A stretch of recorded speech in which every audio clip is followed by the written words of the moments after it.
So our story today is the second part of Marcy and the Riddle of the Sphinx. Should we have a quick recap of where we'd got to?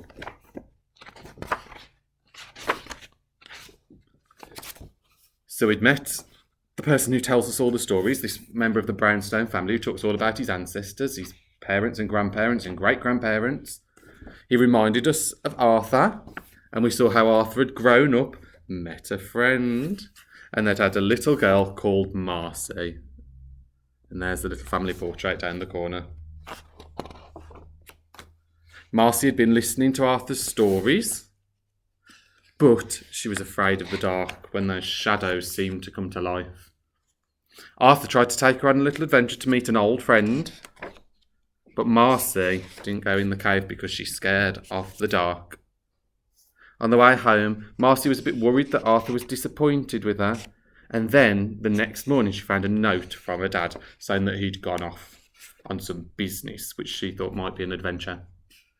So a whole week went by and she was a bit worried, so she snuck into his study and found some information that made her believe that Arthur was on his way to get a book out of the belly of the Sphinx. So she collected Arthur's hat, popped it on, and that called Windweaver to whisk her away, and there began the long journey towards Egypt and the Sphinx, and that's where we got to. So here, just like with the adventure with Arthur, it shows us some of the things that happened through the map. We can follow her journey. She's had to go from their island over there, over the sea, and these different parts. That looks a little bit, to me, if I look on that map carefully, a little bit like the United Kingdom. And this down here looks a little bit like Italy, so I think this might be Europe. I think this map might be based a little bit on our world. We can see some parts of our world that we recognise there. So I suspect up here, this might be Iceland in the story. But off they go all the way around, and they wind up down here in Egypt. And there's the Sphinx, look. And Marcy comes, well, tumbling off the back of Windweaver, and down she goes. Marcy landed at the feet of a strange creature sitting on a massive throne. I am Thoth, god of knowledge and the moon. I know who you are, little girl.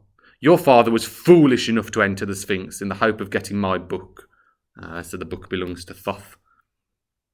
It seems he wanted to help you with your fear of the dark. You see, whoever possesses my book will understand all the mysteries of the world. But like many before him, he underestimated its dangers. Only if you can solve the Sphinx's riddle, enter the tomb, overcome my traps, and defeat the snake, can you free your father. Can you see he's all down here somewhere in the belly of the Sphinx? Marcy was far too scared to enter the dark tomb and begged Thoth to release her father. Perhaps there is something you could do for me. The sun god Ra has two magical eyes. One holds the power of the moon and the other the power of the sun. Bring me his moon eye and I will free your father, said Thoth. Follow the horizon until you see a light shining through the stars. It will be Ra sailing his sunboat. Don't come back until you have his moon eye. With Thoth's words ringing in her ears, Marcy wandered through the desert towards the horizon. Suddenly she saw what looked like a shooting star. I think that might be the sunboat. It was getting bigger and bigger. Marcy had to act quickly.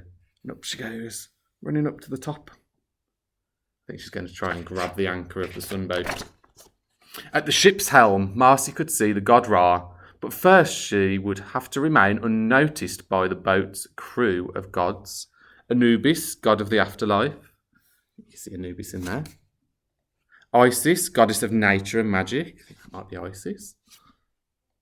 And Bast, the goddess of cats. With Ra in sight, Marcy came up with a plan to get his eye. She intended to swing down, kick the back of his head and hope it pops out, I think. There she goes. But as she readied herself for the jump, she realised she couldn't steal someone else's eye. For all she knew, Ra could be a very nice god. She bravely climbed down the rigging and walked slowly up behind him. She was very small, so she had to clear her throat as she gave a big tug on his cape. Ra was intrigued by the little human who had found her way onto his sunboat. He listened to her story before speaking. "Thank you for your honesty. Thoth is always plotting to steal my moon eye. If Thoth were ever to get hold of it, he would become unspeakably powerful and plunge the whole world into evil. As a reward for your service, I will help you free your father. My boat will take us to the Sphinx. The goddess of the night sky, Nut, will show us the way by shining a path in the stars," said Ra. As Ra's ship reached the Sphinx, an anchor dropped down. Just before Marcy went to climb down, Ra knelt before her. "Here, take my sun eye. Its light will guide you and cut through the darkest shadows. Good luck." And we know that Marcy's scared of the dark, isn't she? So the sun eye will be the perfect help for her. Marcy was filled with excitement. Maybe she was a real brownstone after all. The Sphinx loomed up ahead. As she approached, it spoke its riddle. "I am bright when it's dark, and dark when it's bright. I am the shepherd of the night. Who am I? I am bright when it's dark, and dark when it's bright. I am the shepherd of the night. Who am I?" I wonder if you could work out that riddle. Something that's bright when it's dark, is dark when it's bright, and it's the shepherd of the night. Marcy had never heard of a night shepherd before. What could it possibly mean? She thought and thought some more, but she couldn't think of an answer. And then she had a sudden idea. What was only at its brightest in the dark? The stars. And shepherds guide things just like stars do, of course. The North Star. The Sphinx's mouth opened to reveal a set of steps that led down deep into a dark cave. Marcy trembled with fear, but she knew this was the only way to save her father. As she descended into the belly of the Sphinx, it got darker and darker. And I think we'll leave the story there, and we'll have part 3 next time. We'll find out what happens to Marcy as she tries to solve the riddle of the Sphinx.